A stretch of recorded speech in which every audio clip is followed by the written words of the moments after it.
Recording in progress. Cool. Let's share the screen. Let's get into it. All right, everyone, thank you so much for joining us. For everyone who's here in person, everyone who's tuning in through Zoom. We're really excited that you guys have joined us for another Monday night class. As we've mentioned before, we're really going to continue with these night classes for all of our dual career agents. If Monday seems to be a great day, we'll continue to do them on Monday. So thank you so much for attending on Zoom and in person again, because we won't keep doing this unless you're here, but you're here, so we thank you. So for today's class, I know you're all very, very excited. We have the one and only Ron Lugashi, Buyer Specialist Extraordinaire, and he will be teaching us how to run an effective open house. So I'm going to go ahead and get that. You know what? Okay, no, we can't do that. All righty. Slide view. So now, there you go. There you go. Thank you. You're welcome. Right, let's get into it. Back on. Do you want me to hide the video panel? Awesome. No, it doesn't matter to me because I don't have anything to the screen. Okay. Just a quick overview, introduction. For those that don't know me, my name is Ron Lugashi with these. I'm here with Taylor with a life technique of NFL New Jersey, with the top team in the entire MLS for the last 6 years. Still top team in units this year.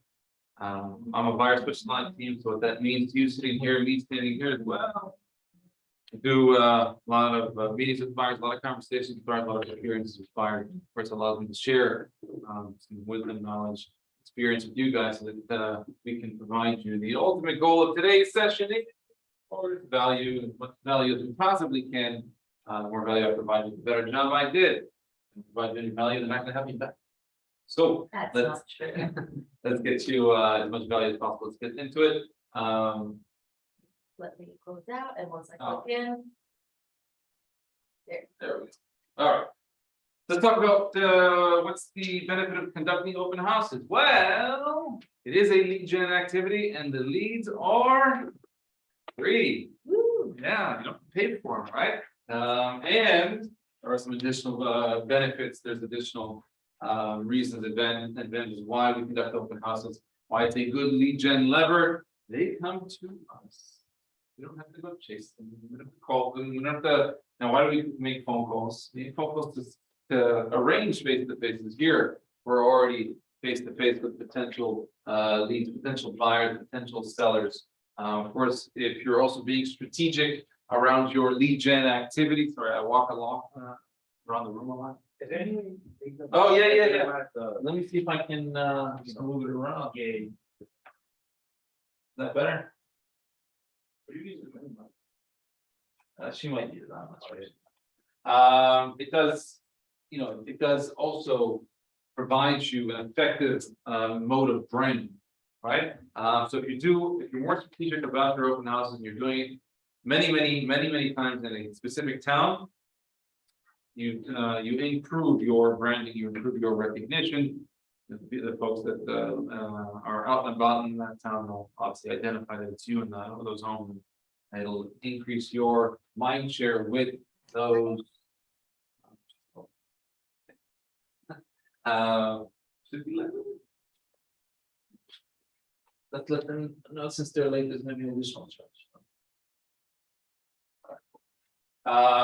So yeah, so definitely the leads are free. We're already face to face with potential leads, and of course it improves branding and recognition on there. And now we're gonna talk about systems, we'll talk about consistency as well, because I like to increase awareness level around that concept. And it does help us improve our conversion, improve our business when we do anything in a consistent way, and it is systemized. Lead gen activity should be systemized. What does that mean? That means that you know exactly what's going to happen before, during, after, because it is a system. Yes? Yes. You're even gonna write it out. You're gonna write it out on your 135. The GPS is your business plans. What does that look like? Well, I just so happen to give you guys a sample flyer here. Let me. There we go. So this is a sample of what a 135 looks like. or GPS or a business plan, right? So if our one of our priorities, GPS's goals, priorities, and strategies. For the priorities, for our priorities to lead generate, and one of them, let's just say one of the strategies, I would say you make the open house the priority itself, and then break it down into smart strategies. You're creating a system, you're creating a follow-up system. What is that? Right, we're going to talk about follow-up soon. We're talking about scripts. Okay, what type of scripts are you having at the open houses? What items of value providing? How many flags are you doing? What are you looking to obtain from conducting this lead gen activity? We're going to have, music. We're going to have this. We're going to have that. What do you intend on obtaining from conducting that lead gen activity? So that's just an example of what a GPS looks like. It does help us improve our intention and our goals, and it's just a more effective way of conducting any lead gen activity, not just open houses. Any questions? So, Do you think if we use generic open house time, are we still building our brand? well, in a way, yes, because they're going to come into the open house, so they'll get to connect with you. You'll have to build rapport, likability, all that. Or what about the brand recognition you were talking about before? Well, you can always spend a little bit of money. It's an initial investment. I call it an initial investment because those signs do last for a very, very long time. So just spending the money that one time. And you have some good signs for several years. Those signs should last you a few years. So it's just the initial expense, which is kind of expensive. Especially if you need 12 signs. All right, let's get into it. Is the remote not working? Okay, we'll just need open house to work. Yeah, there you go. We're going to spend most of our time on this one because that's why we're here. This is what the initial. This is actually what the class is about. How do we run a more effective open house? How do we improve the likelihood that we convert these leads into business? Although before I even get started, I want to increase your awareness level around something, or maybe change your perspective on something. Open houses are lead gen activities. They are very good lead gen activities. Now, I come across agents and they say they do one open house and they don't get any.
Test. Yeah.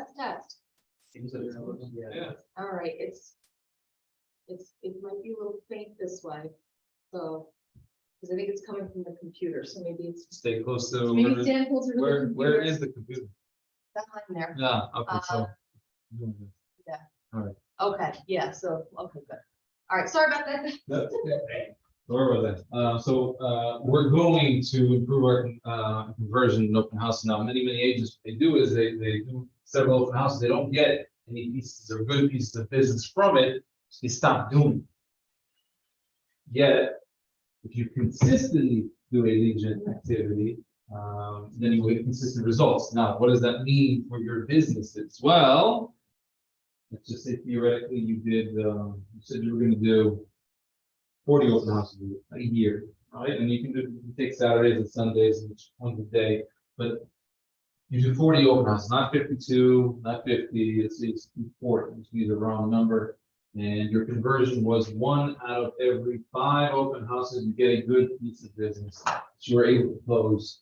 How many transactions are you doing? You did 40? Yeah, you did 8. Now, congratulations, just capped, because the average sales price is about 700, close to 70 in this area. So 700,000, and yeah, you just capped those 8 transactions. Oh, and by the way, still 6 days to do whatever you want. So consistency does provide us, or can help us build our businesses if we do it consistently. Now, if we do it inconsistently, let's just say theoretically we do it once now, next week, and we don't do it for another 2 months, and then we'll do it 2 weeks later. It's very inconsistent. You'll get inconsistency, right? Yet, if you do this consistently, you have a system around it, you can definitely create a business. Open house, many agents actually do. I'm not saying you have to. By the way, everything that I say today about open houses, about creating a system, being consistent with it, it goes across any lead gen activity you choose for yourself. And we get to choose the activities we want to do. Whatever that activity is, everything's the same. You can use it across the board for any lead gen activity. So let's start from the very top up here. Mindset and intention. Well, when I say intention, it goes actually back to the GPS. It's going to be on there. What's our intention for conducting this lead gen activity? What's our intention for conducting open house? What's our intention from circle prospect? What's our intention from door knocking? What's our intention from calling for sale by owners or expired? Whatever. What's the intention of calling risk free? Whatever. What is your intention? When we have an intention, it improves the likelihood that we obtain the results that we're looking. And we're doing something without any intention, then wow. You're less likely to obtain the achievement, the accomplishment, the results that you're looking for. That's when we walk into a scenario with intention, and our brain will start looking for results. That's exactly what it's all about. So, if we walk into this scenario and say, we want to obtain 1 seller lead, 1 buyer lead, from every time we do an open house, our brain will look for those opportunities, and all of a sudden they'll be more visible to us. Right? So we always want to walk into every scenario with intention, even as you're about to pick up the phone, call it expired, sale, what is your intention? And walk into those scenarios with intention. It's not just open houses, by the way, it's everything else that we do. What's your intention coming to this class? What do you want to get out of it? You're more likely to get out, if you haven't, you're more likely to get out, get that from the class, of course. What's your intention when you walk into your home? What's your intention with anything and everything else that we do? Have intention. It increases a lot to do results. Your brain will start looking for those opportunities, and things will look a little bit different, right? So mindset. Here's the fun part. Mindset. It will improve the likelihood that you obtain the results you're looking for. It will decrease the likelihood you obtain the results. The reason for that is, people, while they're not mind readers, they can read your mind and your thoughts. And a good example of that is, have you ever been in a conversation with someone and you just knew they could not wait to get out of that conversation? Yeah, we've all been there, right? So if you didn't say it, if we didn't say it, how did they know? How did you know? Yeah, 93% of our communication is not verbal, it's body language and tonality. So if you're thinking, I don't want to be here, I want to get out of here, I want to go home, I can't wait to get out of here so I can get back to my Candy Crush. Whatever it is you're thinking, it will negatively affect or positively affect your discussions, your conversations, your experience, right? Now, if you're thinking, I can't wait for somebody to come in, or for them to come in so I can help them find a home that they're going to enjoy for many years to come, it's a little bit different of a likelihood compared to, I can't wait to go home. All right, so if you don't want to be there, understand they will know it, and that will affect your conversion. So mindset is important. So mind your mind. All right. Let's go next. So scripts. So there is a script that your traditional agent does use at open houses. That script goes like this. Hey, thanks for coming to the open house. Take a look around. If you have any questions, you let me know. And that is a script by all means. I'm not saying it's right or wrong, but I'm saying that there are better scripts. So what kind of scripts are better to use? I always, in any platform, in any avenue, any place, shape, form that you make a buyer lead anywhere, pre-qualification. It doesn't have to sound like a script. It's not going to sound like a script. Yet I do suggest, recommend, and encourage you to use that compared to what your traditional agent is using. So what does it sound like? Well, when somebody comes into the open house, you're going to first start with gratitude. You're going to thank them for coming to the open house, and then you're going to ask them, "Hey, where are you visiting from? Where do you live?" Well, we live in the next town over. We live in East Rutherford. How long have you lived there for? Oh, you lived 5 years. You want to do that? You know, we rent there. Is that lease expire short or is it month? Oh, it's month to month. So we just find you the right home for. Is that right? What am I doing? I'm having a conversation. I'm actually pre-qualifying. It doesn't sound like it's a conversation, right? So the more often you do it, and of course you can keep going. How long have you been looking? They'll say, "Oh, we just started looking, or we've been looking for a year." Since you've been looking for a year, I'm assuming you're working with another agent. Yes, we are, but we're tired of them. We don't want to work with them. Actually, I'm glad we came today. I really want to work with you, whatever. So, well, it's kind of sort of. You know, you always want to discover agency. You don't want to waste your time. And the reason we pre-qualify is we know how much time, energy, and effort to invest in that prospect, that consumer, that buyer. So whatever. We're always pre-qualifying so that we know how much time to invest in that. We don't want to waste time more than.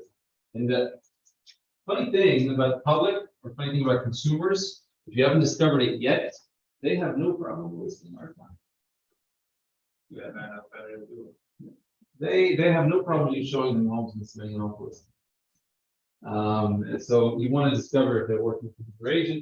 You want to discover if they're pre-approved. You want to discover what their motivations are. You know, if they're living in their in-laws' house and they can't take it anymore, that's a pretty good motivation. If they're in a hotel, that's a pretty good motivation.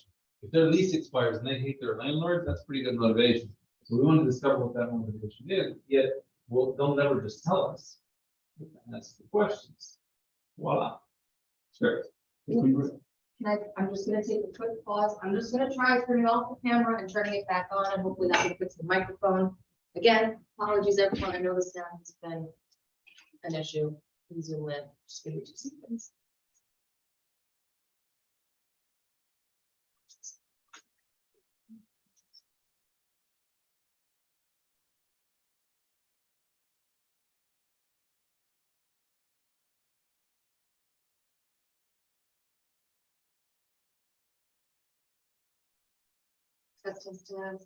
All right, people on Zoom, I'm so sorry the other microphone isn't working, but Ron is absolutely doing his best to get the sound as close to the speaker as possible, so I do apologize. But we're just gonna have to grin and bear it for this time. So project that a little bit worse. All right. So yeah, so have scripts as part of your system.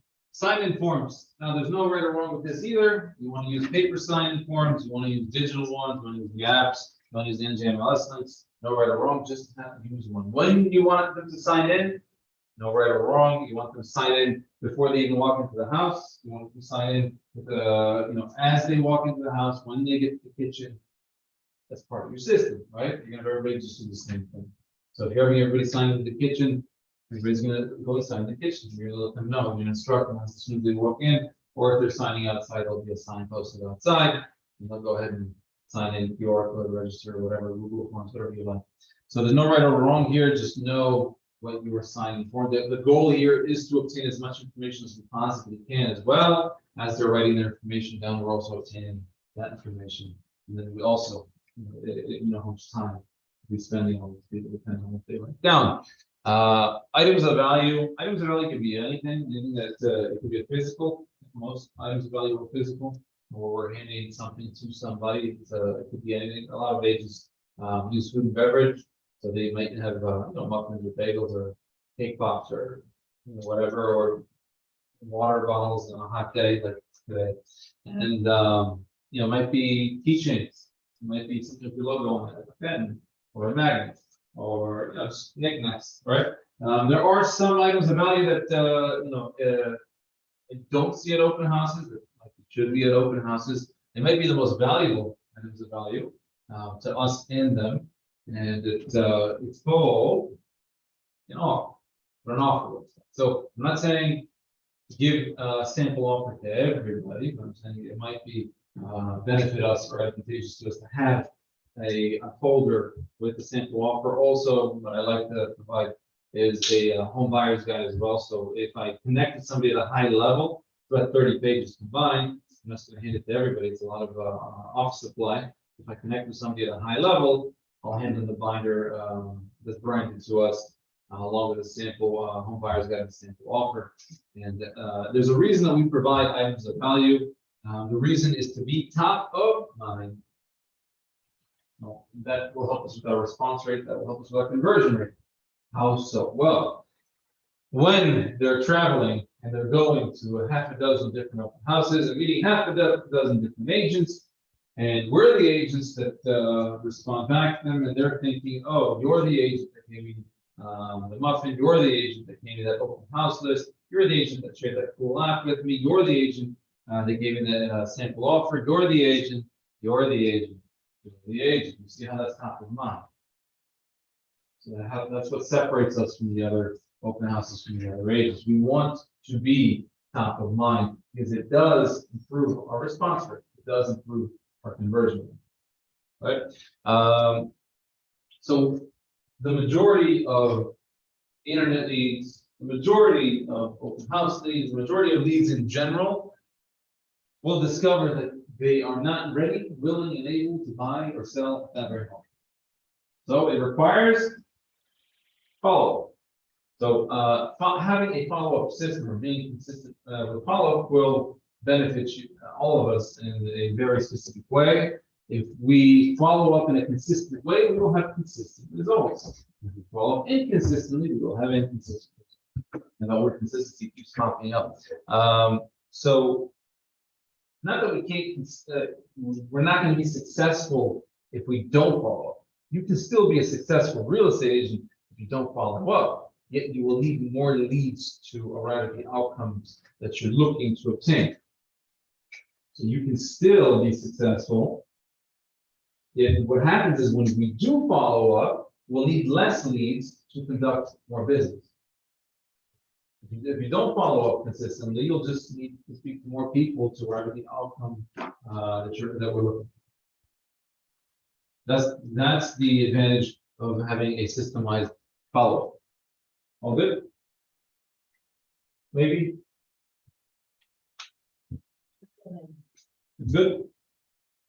No? What's the worst thing I've done? I know he's in the die, it's okay. Let's go music. It's kind of boring without music, I think, and also it makes it more of an enjoyable setting. When somebody walks in, you don't say the same thing about like air fresheners, especially if somebody's like smoking out. Try to show up a little bit early and freshen up the place. We'll talk about that in a second. You want lots of signage. Signage can be part of your system, just like you saw previously on the GPS. How many signs can be part of our system? So when I say how many signs do you normally want? Before I say that, we have to always consider the fact that there's local rules, regulations for each individual town. Some towns allow you exactly 0 signs.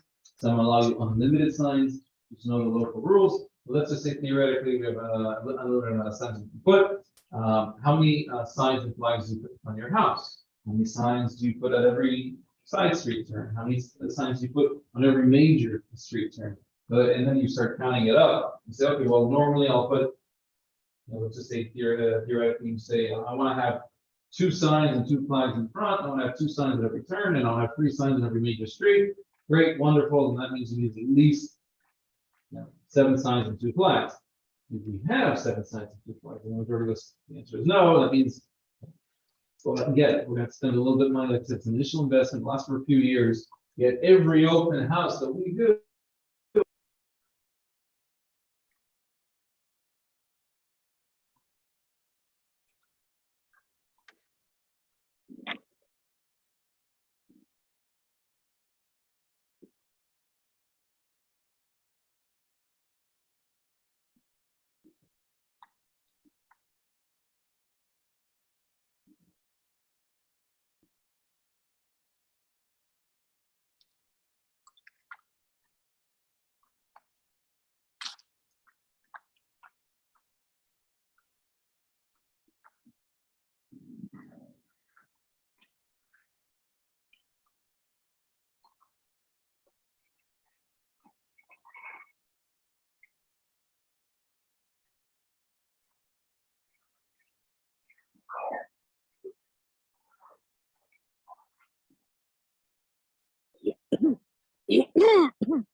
All right, We'll get it fixed. by the Yeah. next- it's just the quiet one, so it's, we just gotta be loud, but Okay, sorry again. so expertise does go a long way. Now, how do we develop expertise? Do a little bit of legwork, right? Like go see some homes. That's what it takes. So on our downtime, we should be seeing homes, previewing homes, becoming experts in local inventory. So let's just say theoretically, if we're doing an open house in Banana Town, and the price range is 700,000. How many other $700,000 homes can there possibly be? 3, 4. How long is it going to take to go see the competition, the other comparables in the neighborhood? Probably about 30, 45 minutes to go next to each other anyway. Once it's 2, 3 minutes to go to the house. Are we now all of a sudden we're more knowledgeable, more comfortable, more confident in that inventory, in that area? Of course, it's going to help us improve our conversion when we're face to face with a potential lead. So, and of course, we'll get to it in a second. Being strategic helps a lot. So let's let's just open up the questions for a second. I'll just keep talking if nobody has any. Does anybody have any questions so far? Yes, sir. Developing expertise, like we said, is, going to several open houses and hosting your own over and over. What would you recommend for someone getting ready to do their first open house? What were the steps that you should take to prepare? We're gonna talk about actually 20 minutes. Does this work? Let's go next one. And next one. And next one. It's not working. Click on it. Now it's gonna work. Yes. Yeah. Well, before I get to that point, that's the next slide. Let's talk about the open house. What do you bring with us? What do you prepare with us? It's just a quick slide. You might, especially with vacant homes when there's nothing, you might want to bring some hand soap, some paper towels to clean with. I can tell you that I always have an open house bag in my car, and sometimes you're going from meeting to meeting to meeting. It's really, really handy to have that open house bag in your car. You have everything. You have the sign-in sheets. You have you have your signs, your flags, the customer reports. Everything was prepared beforehand. Everything just all the standing displays. all the QR code, like anything that you would want or need, everything's just ready to go. I just have it in a bag in the car, and I don't have to worry about it. I just have to show up and fix it wherever I'm setting up the sign. So it's always really, really helpful, especially when you need it. So yeah, I mean, you just want to carry some stuff. Chargers is probably a big one because what's wrong? Go. Right there. Right here, buddy. Okay.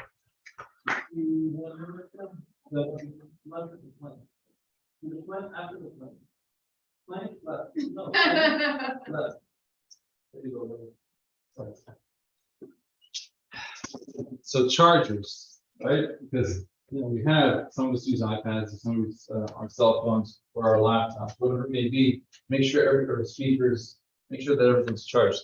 There's a bunch of things that we can take, but some things that are not on this list we can probably take. Just have a bag that's prepared. Let's go back to Matt's point. No, well, marketing. Creating marketing is always very helpul. Now we obviously have the designs in command. We don't have to go too far. It's at our fingertips. We'll create the designs very quickly. It'll take you 30 seconds, and then we'll post it on social media. Now you want to meet people where they are. They're on social media, whatever it is that you're using, whether it be Facebook, Instagram, TikTok, whatever it is you're using. You want to. You want to post those anywhere and everywhere you can, or if you have any circle prospecting, door knocking, the open house, the neighborhood, you want to put those out as well. So it's always a benefit to have. All right. So that's your point. Select a good one for a second. Okay. Also, it's not on here. I'll add it. It's okay. Selecting a good one. It's also based on our priorities, right? It's also based on our strategies. What do I mean by that? I'm like, okay, remember when I said before that we were going to do 40 open houses a year? But what if we did 40 open houses in the same town?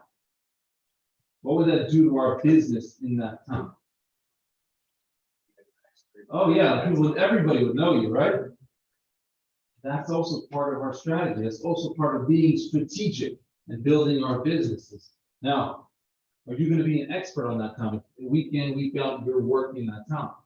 You're getting leads for that town, buyers and sellers for that town. You're going to go see all the inventory in that town. That's a very high level of expertise. It's a very high level of branding as well. So let's be strategic. Not always, especially as newer agents, that we can find an open house in our prioritized towns. So let's just say theoretically, what's around here? Lyndhurst, Carlstead, and Rutherford are your priority. If you can't find something in Lyndhurst, then you find something in Carlstead. If you can't find something in Carlstead, you find something in Rutherford. Whatever your priority is, you have a priority list. By the way, this is no different than any other lead gen activity that we do. You want to prioritize the towns as part of your strategy. So if I'm calling expires, let me call Lyndhurst first. Let me call Carlstead after. Let me call this town, that town, in a particular order, because that's our priority. We want to make sure we get those calls and get these door knocks and get these conversations into those specific towns, because that's our priority. We're being strategic. That's doesn't matter what our region is. So select a good one. It's many agents will tell you not all open houses are created equal. The new listed properties are probably better than your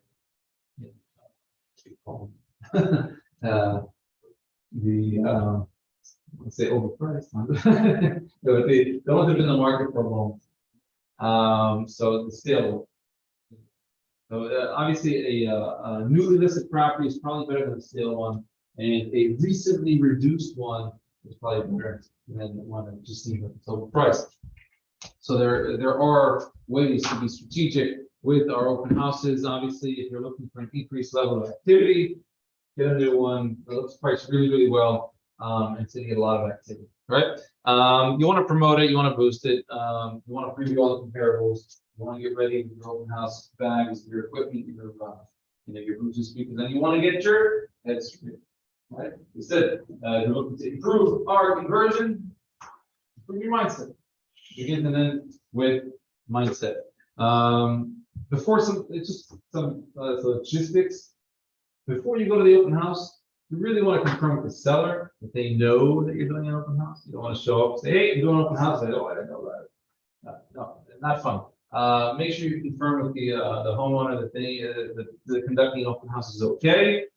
In case of emergency, make sure you have that emergency number. Ask them to turn all the lights on, open up all the windows. People tend to not like dark houses. It doesn't really help sell. Open up the windows, open up the lights. If they haven't done it, you do it. Just rule of thumb, leave it the way you found it. So if you walk into the house and all the lights are off, when you leave, turn all the lights off. I do request from the homeowners to actually turn all the lights on. And I don't see the issue with leaving all the lights on the open house, only because if there's additional showings, that's what we do. They're trying to sell a house. They're trying to squeeze a few cents for electricity. That I don't know. Anyways, let's not get into that. So you have a strategy around that. You can if you're going to have like a VIP hour just for the neighbors, or you're going to door knock, you want to plan around that as well. Which houses are you going to? What route are you taking? So on and so forth, et cetera, et cetera. You want to be on time. It sounds like a common sense thing, but nowadays it's just show.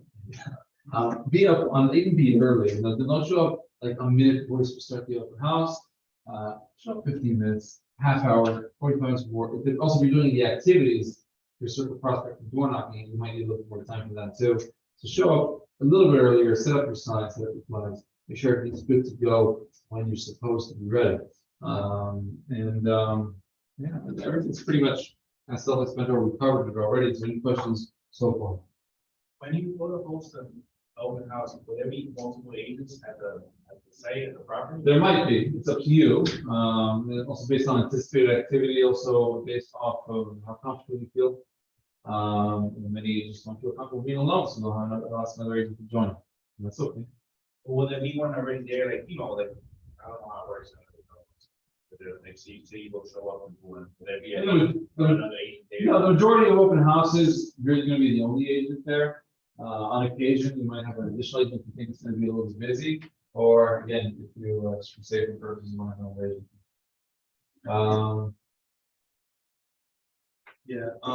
So I don't have experience with the MLS. So when you say select a good one, right, just listed, and it's at a good price that you see, right, would you reach out to the listing agent saying like, hey, I want to post an open house for you? Is that how you would? You're looking for opportunities. Yeah, that is the best way to create an opportunity for yourself, is to reach out to listing agents. I think there's some have at least how to look up the office inventory, and then just call down that list. And those agents, even if they don't have an opportunity for you this upcoming week and maybe next week or maybe in the future, and obviously you have to take action to create a result. It's not just going to fall into your lap. So that's the best way. Sometimes, we'll put it as a group chat, or sometimes we put it on the BCP form. You don't get a lot of responses on those. Sometimes you will. The phone call is the best way to improve the likelihood that you create an opportunity for yourself. And you want to keep yourself busy. It is a lead gen activity. You want to build your lead pipeline. This is a good way to do it. I'm not saying it's the only way to do it. If you choose to conduct open houses as a lead gen activity, it is a very good way, especially when it's systemized, especially when you're going in with intent. And everything we just covered today is definitely going to improve your conversion with open houses. Now let's get to the fun part. Bid scripts. This is the last slide, by the way. Follow up. And the reason that I had to create a slide follow up as well. It's where the money's at. If you're looking to improve your conversion, if you want to improve your conversion from 1 out of 5 to 1 out of 3 open houses, follow up. There's no right or wrong with follow up. Actually, funny, the edge is still on there, but we don't use the edge anymore. We use the net. Obviously, there's different methods of following up. There's no right or wrong. It's whatever's best for you. I'm just saying have some, have a system, any system. And what's a system? Systemized follow-up. Every lead that comes in, we're responding to it in the same way. That's a systemized follow-up. So every person that comes in, I'm sending them a text. Every person that comes in, I'm sending them an email. Every person that comes in, I'm putting them on prospect. Every person that comes in, I'm gonna give a call on this day and time. Have a systemized, consistent follow-up that will improve your conversion, right? There's different ways to communicate with people. Text, email, phone call, face-to-face, video, social media, right? There's a lot of different ways to communicate with people. Send them a card in the mail. There's a lot of different touches that we can create. There's no right or wrong. The question is, what are your chosen touches? What are your chosen ways to communicate and reach out to your potential prospects, buyers, sellers, whatever? So I just put an example in there: 3, 2, 1. 3, like we did 3 touches the first week, 2 touches the second week, and then 1 touch a month thereafter. That's a system. It doesn't have to be complicated. I don't think that we need to create something complicated. I think it actually prevents us or paralyzes us if we create something too complicated. Start basic, get in the habit of doing it, and then add on top of it. It could be something as simple, just send them a thank you. Thanks for coming to the open house. The address, the name, whatever. If you need any help, if any of your real estate needs, whatever. You put emojis, whatever you want to put in those text messages, go right ahead. Have something, have a template where you're sending it to everybody. For those of you that chatted me in open houses before, you'll see every person that walks out, I'm texting a thank you message. It's part of mine. It doesn't have to be part of yours. I'm saying it's part of mine. I'm sending them a thank you text. So just have something. It doesn't have to be complicated. Just be consistent. And when I say what does it look like, you can describe it to me very easily. Say, and my follow-up system is as soon as they walk out, I'm texting.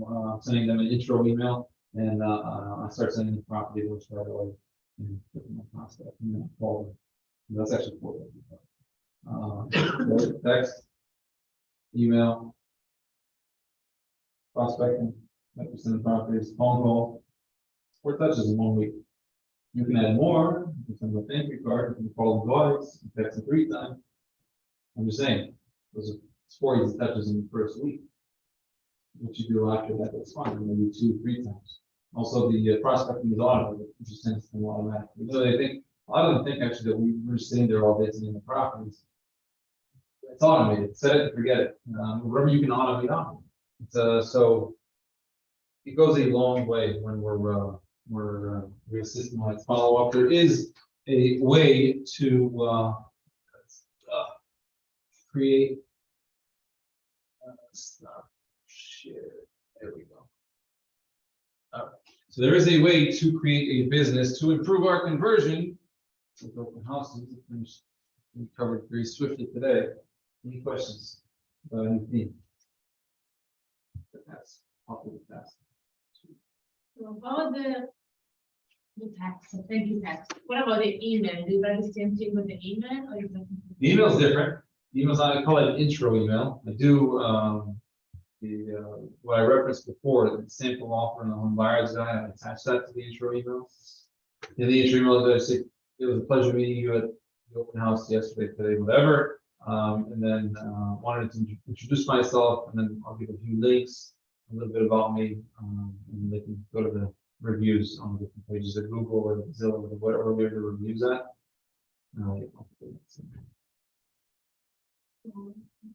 So that's an intro email. That's what I call it. Every lead I meet, I send them an intro. Doesn't matter how many. Doesn't matter if they're just calling in, they go to our website, open house, everybody gets an intro email. Also, everybody gets a text. So just part of what I do. So every lead I treat them the same, doesn't matter who it is. Doesn't matter where they come.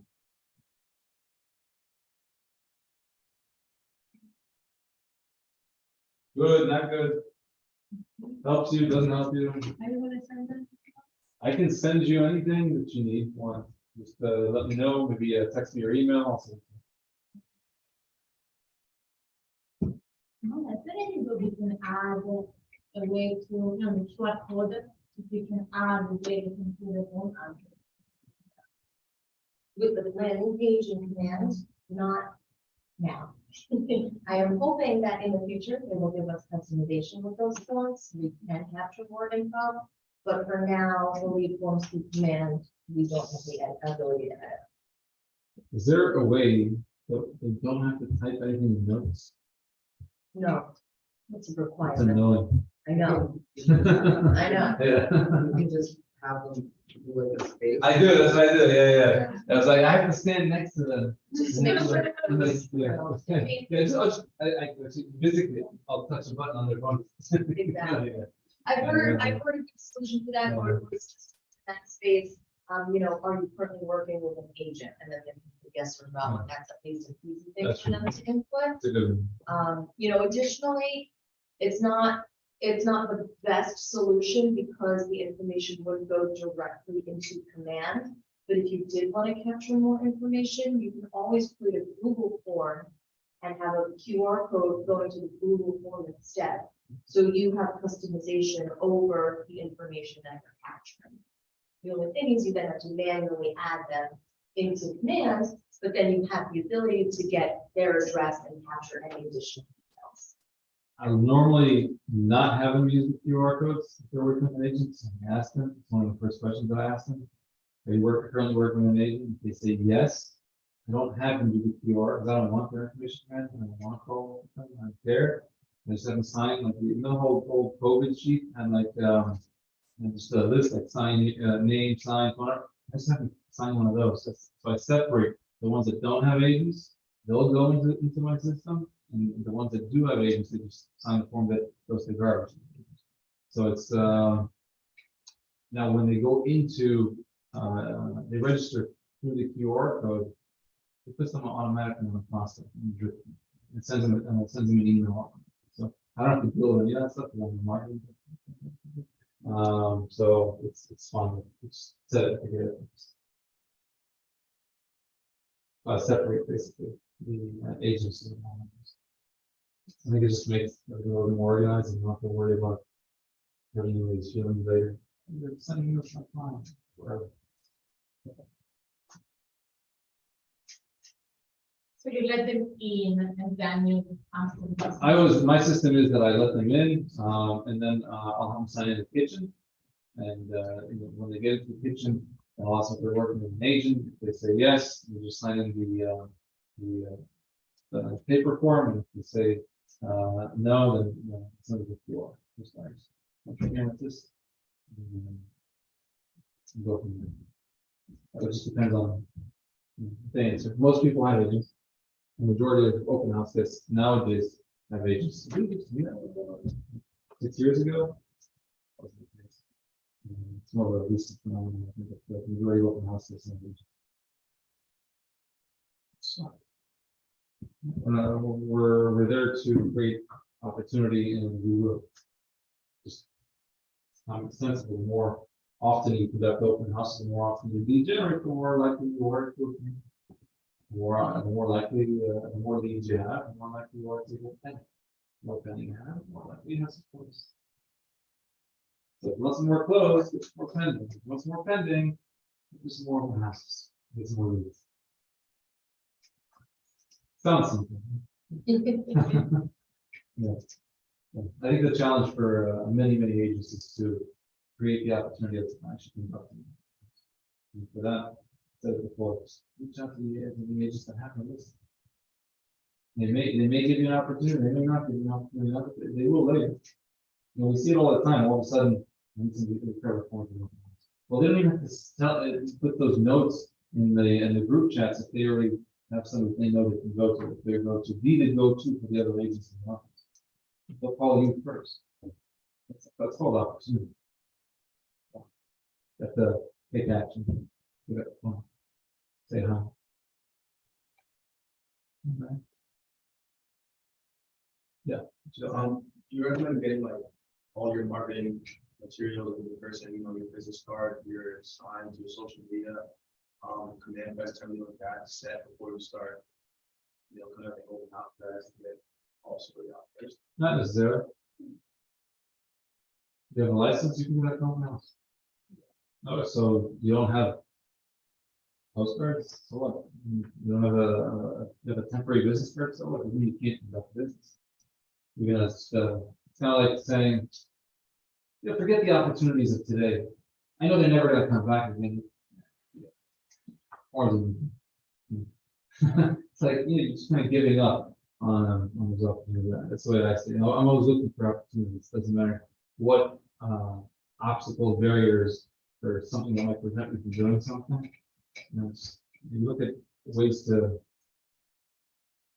Go around. it's never gonna be perfect. Don't wait for perfect. By the way, studies have shown, many studies have shown that those that are perfectionists, they act and those that just do, they don't wait for perfect. The ones that just do actually ultimately produce more, and they produce better product too. They don't wait for a perfect. They don't, and what happens is, think about it this way. You know, that research, we're talking about products. Those products, they've been done over and over and over again. They started sooner. It's no different for you. You're going to improve your skill. You're going to improve your growth as an agent because you had those experiences, you had those conversations, you had those meetings. You're going to wait for perfect. You're kind of robbing yourself from those experiences, from those meetings, from those conversations, because you're waiting for perfect. Yeah. But who is the more skillful agent now? The one that didn't wait for perfect, the one that just took action. They're the ones that are going to be better off because they'll have an improved level of skill and ability because of their experiences in the conversation. So just do it. Don't wait for perfect. If it's 50-50, just do it. Yeah. If you don't know exactly what you're doing, it's okay. You'll learn the hard way. Fine. I didn't know how to ride a bike. I fell down a few times. Eventually I learned. And that's okay. I would say to just make an Instagram video to start off. Yeah. You know, get like an extension, and then you put a follow your Instagram. You know, be happy with business cards. Just do it. Don't wait. That's my recommendation. Don't. You know, we overthink things. Don't be curious. The people coming to the open house, especially, they don't care. They don't care if you're completely ready, nor do they know. They don't know if you sold one house or 100. They don't know. You don't have to wait for that. So what about having a flyer on the sign? Do you do that? I just have the flyers in the house. Sorry, on the open house signs, just to show the. I've seen it before. It's more of an exception. I don't see it that often. I actually used to see it a lot more on the West Coast. Every house had it. And, I started off in Las Vegas. This was 5 years. Every house always had the box of flyers, and there's also different markets back then. Here, in our area, almost never see the box. But again, there's no right or wrong. It's whatever you want, you can do. You want to put flyers in the box? You know, obviously, it's okay. You want to put the riders, the riders. There's no, again, there's no right or wrong. Whatever you want, whatever works best for you. You do. I always tell everybody, if I say or do something that you like, feel free to copy, imitate it, make it your own. If you don't like something that I say, do, just don't worry about it. Forget about it. So it's you know, whatever works for you, you do. All good? All right, so thanks for coming. Trust you got some value out of our conversation today. I was around today, so I do welcome your phone calls, text, or emails. Just reach out to me for your response. Thanks for your time. What about Bluetooth speakers, the music, right? Yeah, I have it. What's it cost? $100? No, but if you use your phone, you can't be using at the same time. Yeah. Well, how many phone calls are we gonna have?